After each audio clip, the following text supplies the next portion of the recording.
I've always loved trains. In fact, if my career in theoretical physics hadn't worked out, my backup plan was to become a professional ticket taker, or hobo.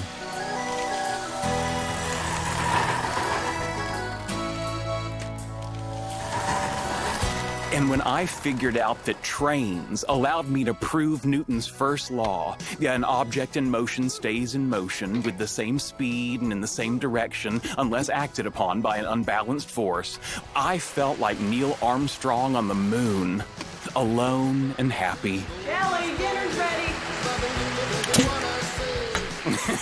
I don't care how dim-witted you are, scientific principles have to make you smile. Of course, nobody I knew in East Texas in 1989 cared about Newtonian physics. The only Newtons they cared about were Wayne and Fig. Sheldon, if you don't get in here, I'm gonna lick your toothbrush. Coming! That's my sister, and she's done it before.